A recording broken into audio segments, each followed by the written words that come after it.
Thank you, Chairman, sir. Sir, giving me an opportunity to speak on the historic occasion and a rare privilege. Today, when we celebrate 75 years of the Indian Constitution, we commemorate not just a legal document, but the very spirit of India, our hopes, dreams, and aspirations.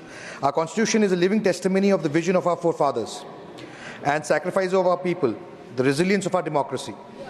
Sir, it has weathered many challenges, including deliberate attempts to undermine its foundation, yet stood firm as the bedrock of justice, liberty, equality, and fraternity. Sir, Dr. Ambedkar emphasized that the Constitution must reflect the needs of the people and evolve with time. Political democracy cannot last unless there lies at the base of it social democracy. What does social democracy mean? It means a way of life which recognizes liberty, equality, fraternity as the principles of life. Sir, Dr. Ambedkar warned the Assembly on 26 January 1950. He said, "We are going to enter a life of contradictions. In politics, we will have equality, but in our social and economic life, we will have inequality. How long shall we live this life of contradictions?" Sir, today, sir, when we stand, I, as an independent member, want to appeal to the government and the opposition that we should take this opportunity and must compliment and congratulate our forefathers for having envisaged such a beautiful constitution which has seen it through in the last journey along its way in the last 75 years. And I'm reminded of a quote by the then Prime Minister of England, who said, "Power will go to the hands of rascals, rogues, and freebooters. Indian leaders will be of low caliber and men of straw."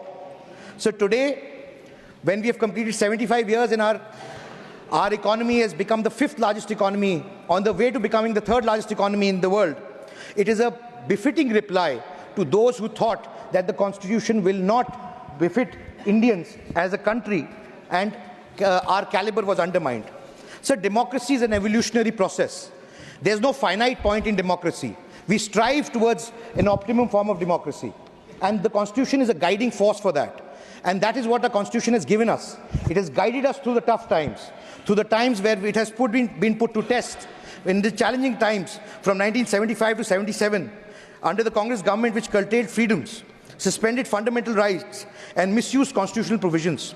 However, the people inspired by Constitution, promise of liberty, did overthrow the authoritarian government in 1977. Sir, there have been umpteen instances. I have very limited time. But, sir, I would just say that the underlying principle of the Constitution has been to protect the vulnerable sections of society, whether they are scheduled tribes, Dalits, or the economically weaker sections. And it goes to the extent that there should be positive discrimination also, if required, and especially in the case of women.